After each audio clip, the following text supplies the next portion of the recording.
24 février 2022. Après des mois de tensions intenses et de menaces à peine voilées, l'inévitable finit par se produire. La Russie de Vladimir Poutine décide d'envahir l'Ukraine de Volodymyr Zelensky. Une attaque brutale et coordonnée qui va rapidement permettre aux Russes de s'emparer d'une bonne partie du territoire ukrainien. Tout le monde ou presque pensait alors que cette guerre serait très courte et que la Russie allait rapidement s'emparer de l'intégralité de l'Ukraine. Sauf que, comme vous le savez sûrement, ça ne s'est pas, mais alors pas du tout passé comme cela. La majorité des pays occidentaux ont décidé de soutenir l'Ukraine face à l'invasion russe en lui fournissant une aide économique colossale et un soutien militaire constant. Grâce à cela, l'Ukraine a réussi à ne pas se faire écraser par la Russie et même au contraire, rivaliser avec les forces armées russes sur le terrain. Et depuis lors, la situation n'a pas vraiment évolué. Le conflit s'est enlisé et aujourd'hui, 2 ans après le début de cette guerre, bien malin qui peut prédire qui de l'Ukraine ou bien de la Russie sortira vainqueur de ce conflit. Car c'est bien cela la finalité de chaque guerre, non? Un gagnant et un perdant. Eh bien en réalité, pas tout à fait. Car pendant que le monde entier a les yeux rivés sur la rivalité entre Vladimir Poutine et Volodymyr Zelensky, se demandant lequel de ces deux hommes va finir par l'emporter, une poignée d'individus extrêmement influents profitent déjà de cette guerre pour développer leurs empires respectifs. Des personnes de l'ombre, souvent inconnues du grand public, qui pourtant gagnent gros au fur et à mesure que cette guerre se prolonge. Marchands d'armes, vendeurs de drones, constructeurs immobiliers ou bien gestionnaires d'actifs, aujourd'hui on enquête sur les véritables gagnants de la guerre en Ukraine. Juste avant que la vidéo commence, je voulais juste vous remercier d'être de plus en plus à suivre la chaîne. Chaque jour, on est plus nombreux et franchement, ça me fait extrêmement plaisir. Des gros projets arrivent et pour me soutenir, n'hésitez vraiment pas à liker, commenter et même vous abonner. Pour vous, c'est peut-être rien, mais sachez que c'est déjà énorme. Merci du fond du cœur à tous ceux qui le feront et moi, je vous laisse avec la suite de la vidéo.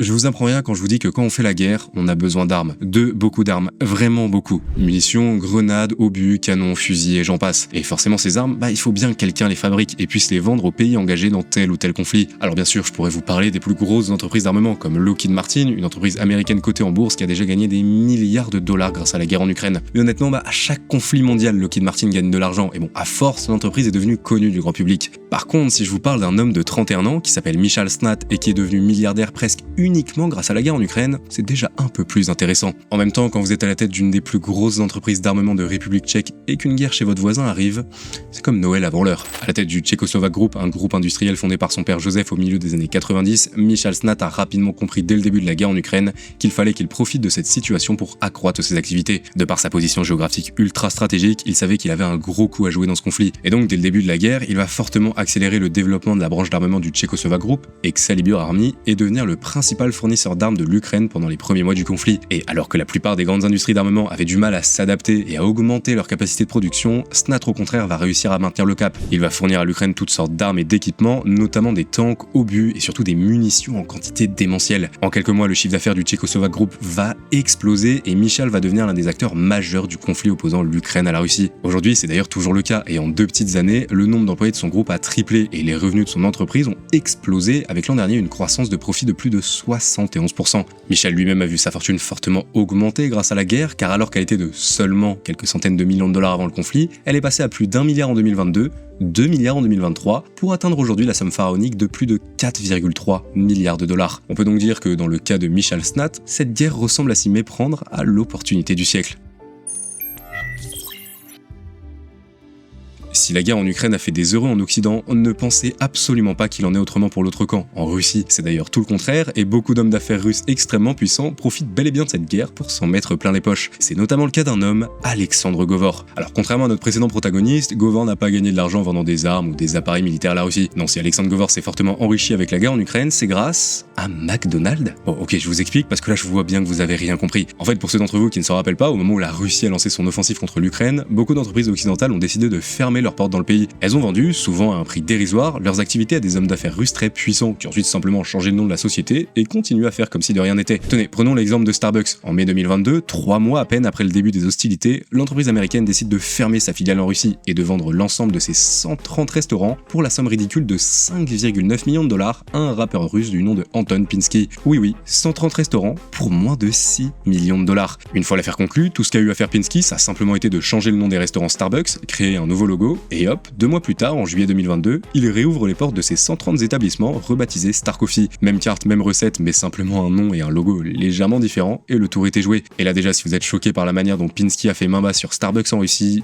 attendez donc que je vous parle de celui qui nous intéresse vraiment, Alexandre Govor. Car si Anton Pinsky a réussi à racheter les anciens restaurants Starbucks pour une bouchée de pain, Alexandre Govor lui a fait encore plus fort en faisant main basse sur l'entièreté des McDonald's de Russie. Et là, on parle presque du casse du siècle, car Govor a racheté pour un prix dérisoire les 850 McDonald's présents en Russie, auxquels on peut d'ailleurs ajouter les presque 150 McCafé éparpillés aux quatre coins du pays. J'ai cherché et j'ai pas vraiment réussi à trouver pour quelle somme il avait réussi à obtenir tous ces restaurants, mais vu le prix qu'a payé Pinsky pour Starbucks, pour Govor ça doit être à peu près dans la même échelle. Et donc tout comme Starbucks, où Alexandre Govor a mis la main sur tous ses restaurants McDonald's, il a simplement changé le nom de ses restaurants qui sont devenus des Vkusno i Choka. Bon, par contre je sais pas si ça se prononce vraiment comme ça, j'espère que vous me pardonnez. Et si vous demandez si ce rachat était rentable pour Govor, dites-vous que le jour de l'ouverture de ces fast-food, plus de 120 000 Big Hit, donc globalement l'équivalent du Big Mac, ont été vendus. Et ça, c'est tout simplement un record absolu. C'est donc une opération très lucrative pour Alexandre Govor qui a déjà plus que rentabilisé son investissement et gagne aujourd'hui des millions de dollars chaque mois simplement grâce au départ des entreprises occidentales de son pays. Après, je me dois quand même de préciser qu'en Russie, c'est dur de trouver des sources fiables pour savoir qui profite vraiment de cette guerre. Par exemple, depuis quelques mois, une rumeur enfle disant que Govor ne serait en réalité qu'un homme de paille et que le véritable repreneur de McDonald's en Russie serait un autre milliardaire du nom de Arsen Kanokov. Je vous avoue que c'est assez flou et compliqué de savoir qui contrôle vraiment quoi dans cette histoire et ça aurait été malhonnête de ma part de présenter Govor comme l'unique bénéficiaire du retrait de McDonald's en Russie.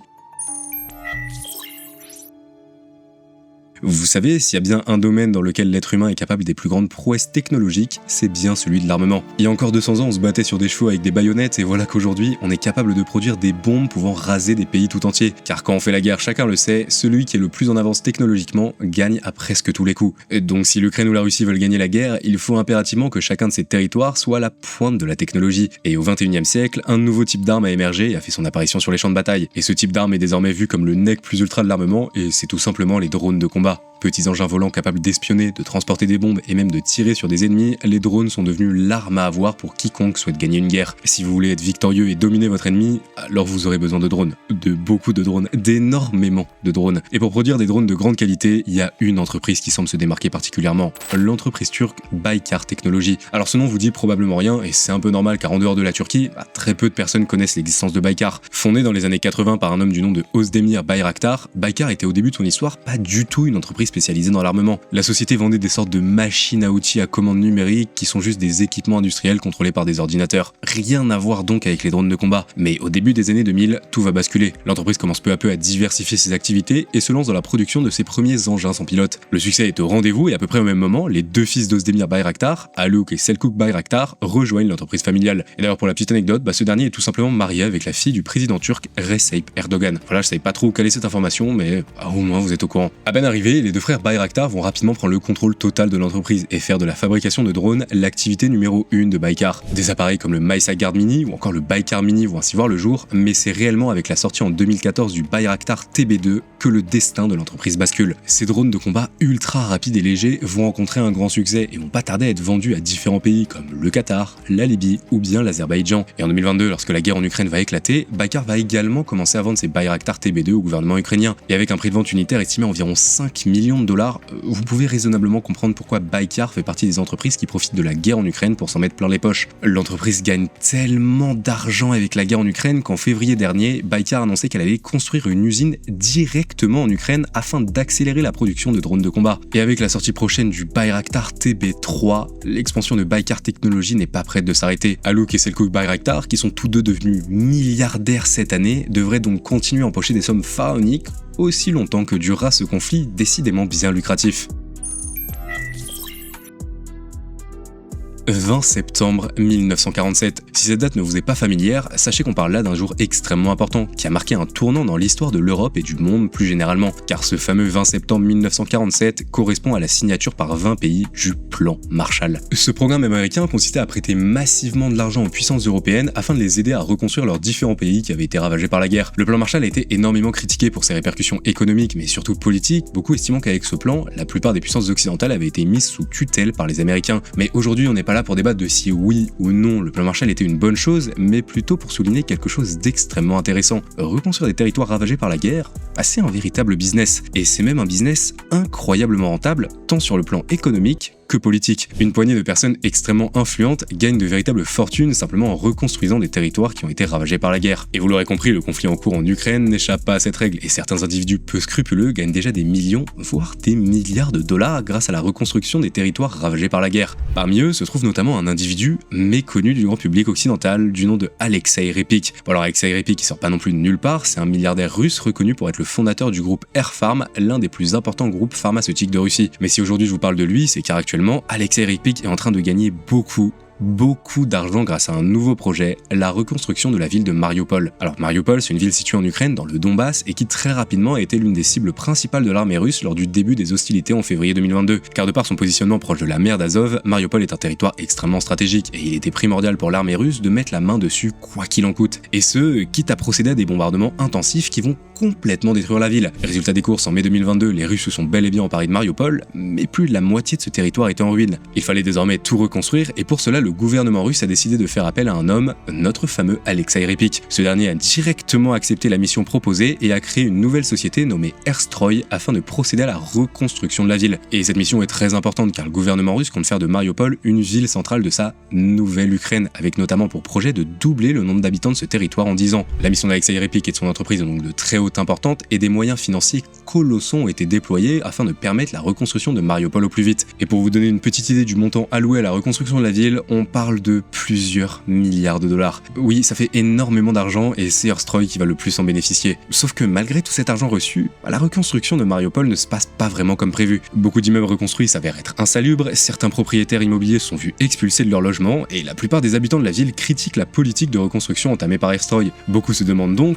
où sont passés les milliards de dollars alloués à ce projet? Une question légitime, à laquelle a d'ailleurs tenté de répondre le quotidien britannique Financial Times. À travers une longue enquête, le journal a tenté de faire la lumière sur toute cette affaire et de comprendre où était parti l'argent donné à Erstroy. Malheureusement, c'est très flou, et un peu comme pour Alexandre Govor et ses McDonald's, c'est assez compliqué de comprendre précisément le fonctionnement d'Erstroy. Selon le Financial Times, il se pourrait même que l'entreprise ne soit pas contrôlée par Alexei Repik, mais par encore d'autres personnalités russes qui agiraient dans l'ombre. Bref, c'est un gigantesque foutoir, personne ne sait vraiment où est l'argent, et la reconstruction de Mariupol ne se passe pas vraiment comme prévu. Chacun rejette la faute sur l'autre, et en attendant, ce sont les habitants de Mariupol qui souffrent le plus de cette situation. À croire que quand des hommes d'affaires peu scrupuleux se penchent sur le business de la guerre, ça ne peut que mal tourner.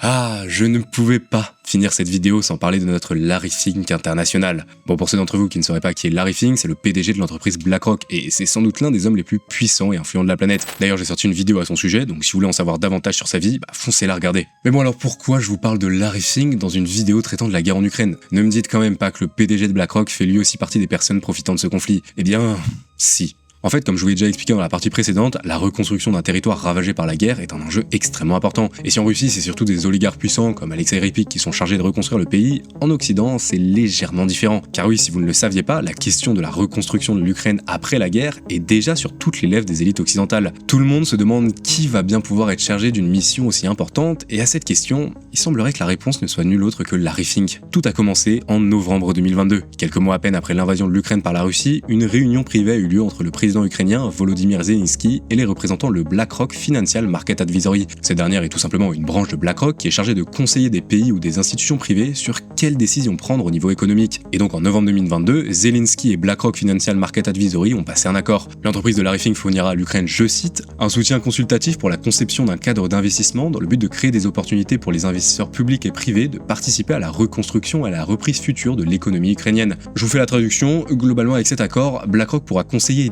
directement le ministère de l'économie ukrainienne sur la marche à suivre pour attirer à nouveau les investisseurs dans le pays. Une telle responsabilité sur les épaules d'une entreprise peut paraître assez insensée, mais n'oubliez pas qu'on parle de BlackRock, une société qui a notamment géré le programme d'investissement du marché obligataire de la Réserve fédérale américaine pendant la pandémie de Covid-19. Et on pourrait se demander quel intérêt aurait BlackRock à aider un pays en guerre à redresser son économie. Larry Fink est-il un bon samaritain qui veut simplement aider l'Ukraine à se relever au plus vite de ce conflit? La réponse vous la connaissez, et c'est bien évidemment non. En fait, si vous avez bien écouté, la mission officielle de BlackRock, c'est d'inciter les investisseurs, plus publics comme privés, à venir investir leur argent en Ukraine. Son but est de faire rentrer un maximum de capitaux dans le pays afin que ce dernier puisse se reconstruire le plus vite possible. Et vous l'avez compris, en tant que gestionnaire d'actifs, sur chaque investissement qui sera fait en Ukraine, BlackRock gagnera de l'argent. Vous comprenez donc un peu mieux pourquoi Larry Fink voit l'Ukraine comme sa nouvelle poule aux œufs d'or. C'est une opportunité unique qui ne se représentera pas de sitôt. Fink et BlackRock font donc tout pour attirer un maximum d'investisseurs en Ukraine. En janvier 2023, à l'occasion du forum de Davos, Larry Fink s'exprimera d'ailleurs sur la situation en Ukraine, expliquant que le pays pouvait devenir, je cite, un phare pour le reste du monde de la puissance du capitalisme. Dire ça alors que ce territoire se fait bombarder sans relâche, c'est peut-être un peu osé, mais qu'importe pour Larry Fink qui voit en ce conflit une véritable opportunité économique et explique même que les investisseurs vont inonder l'Ukraine de capitaux sitôt la guerre finie. Son objectif, il ne s'en cache pas, c'est, d'ailleurs tout comme les Russes, de bâtir une nouvelle Ukraine. Mais ce discours de Larry Fink sur cette soi-disant nouvelle Ukraine, c'était déjà il y a plus d'1 an. Donc qu'est-ce qui s'est passé depuis ? Eh bien, pas mal de choses. En fait, pour aider l'Ukraine à attirer des investisseurs, BlackRock et Larry Fink ont débuté un ambitieux projet, construire une banque de reconstruction chargée d'attirer les capitaux en Ukraine. Oui, vous avez bien entendu, construire une banque. Bon, pour une mission d'une aussi grande importance, BlackRock ne pouvait évidemment pas agir seul et s'est entouré de deux entreprises pas très connues, la banque américaine JP Morgan et la société de conseil McKinsey. Rien que ça. Aujourd'hui, ce fameux projet de banque de reconstruction avance assez vite et devrait normalement être opérationnel avant la fin de l'année. En mars 2024, BlackRock avait déjà levé 15 milliards de dollars auprès d'investisseurs privés et nul doute que ce montant devrait fortement augmenter dans les mois à venir. Forcément, cette situation n'est pas au goût de tout le monde et beaucoup accusent le président ukrainien d'avoir vendu son pays à l'Ukraine. Des propos forts mais qui reflètent pourtant un sentiment partagé par la majorité. Gagner de l'argent pendant une guerre est quelque chose de cynique et même d'un peu dérangeant. Que ce soit Michal Snat, Alexandre Govor, les frères Bayraktar, Alexei Repik et bien entendu Larry Fink, tous ces puissants hommes d'affaires profitent de la guerre en Ukraine pour gagner des millions, voire des milliards de dollars. Plus cette guerre s'éternise, et plus ils gagnent de l'argent. C'est un constat cru, mais c'est pourtant la réalité. À travers cette vidéo, mon but était donc de vous montrer qui étaient ces personnes qu'on surnomme souvent les profiteurs de guerre et pour qui l'actuel conflit en Ukraine représente l'opportunité d'une vie. N'oubliez jamais que la guerre c'est du business et que dans chaque événement dramatique, certaines personnes arrivent à tirer leur épingle du jeu et à gagner gros. Mais ça, bien entendu, on ne vous en parlera jamais. En tout cas, avec cette vidéo, j'espère que vous y voyez un peu plus clair et que vous comprenez désormais comment certaines personnes arrivent à tirer profit de cette guerre, qu'ils soient d'un côté ou de l'autre du conflit. Je tiens encore à vous remercier pour tous vos encouragements, vraiment vous êtes géniaux. Si vous voulez me soutenir d'ailleurs, n'hésitez pas à liker, à vous abonner, ça aide beaucoup la chaîne. N'hésitez également pas à me donner votre avis sur cette vidéo dans les commentaires, vraiment je lis tous vos messages. Prenez soin de vous et moi je vous dis à très bientôt pour réellement comprendre comment le monde marche.